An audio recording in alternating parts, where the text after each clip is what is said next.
আজকের রেসিপিতে থাকবে ডিম পেঁপের ঝোলের তরকারি। হ্যালো এভরিওয়ান, আসসালামু আলাইকুম। আশা করি সম্পূর্ণ ভিডিওটা দেখবে। রান্নাটা কেমন হয় কমেন্টে জানিও।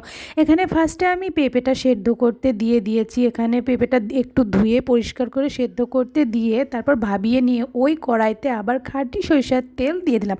খাঁটি সরিষার তেল দিয়ে এখানে যে কটা ডিম রান্না করব ডিমগুলো দিয়ে আমি সুন্দর করে ভেজে নেব। দেখো ডিমগুলো দিয়ে সরিষার তেলের মধ্যে কত সুন্দর লাগছে, সাদা সাদা। এখানে লাল লাল করে ভেজে নিয়েছি ডিমগুলো। আর আমি সবসময় খাঁটি সরিষার তেল দিয়ে রান্না করার ট্রাই করি। এখানে পেঁয়াজ রসুন আর কাঁচা জিরে বাটাটা দিয়ে একটুখানি সময় নেড়ে চেড়ে নেব খুব সুন্দরভাবে।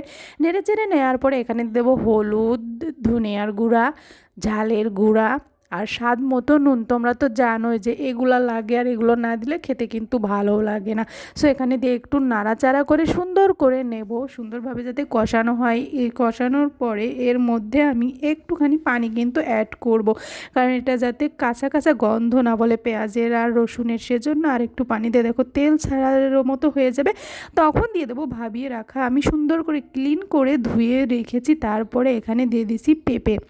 আমি কিন্তু ধুয়েছি অফ ক্যামেরায়, তোমরা আবার ভেবো না ধুইনি। সুন্দর করে কষিয়ে নিয়ে দেখো এইভাবে যখন কষানো কষানো হবে, আমি একটু কিন্তু ঢাকনা চাপা দিইনি, কারণ পেঁপেটা তো আমি ভাবিয়ে নিয়েছি। সো এখানে ঢাকনা চাপার কোনো প্রশ্নই আসে না। তারপর পরিমাণ মতো এখানে দিয়ে দিলাম ঝোল। যতটুকু যে ঝোল খাবে ততটুকু দেবে। এখানে আমি অনেকটা পরিমাণ ঝোল দিয়ে ঝোলটা শুকিয়ে এনেছিলাম যাতে তরকারিটা খেতে খুব সুস্বাদু লাগে। তারপর ডিমগুলো দিয়ে দিয়েছিলাম, ডিমগুলো একটু আগেই দিলাম, ডিমের গা কাঁচানো ছিল আরও। কিন্তু ফাইনালি রান্নাটা কিন্তু ডান। আলহামদুলিল্লাহ, খেতেও কিন্তু অনেক মজা হয়েছিল। আজকের ভিডিওটা এ পর্যন্তই।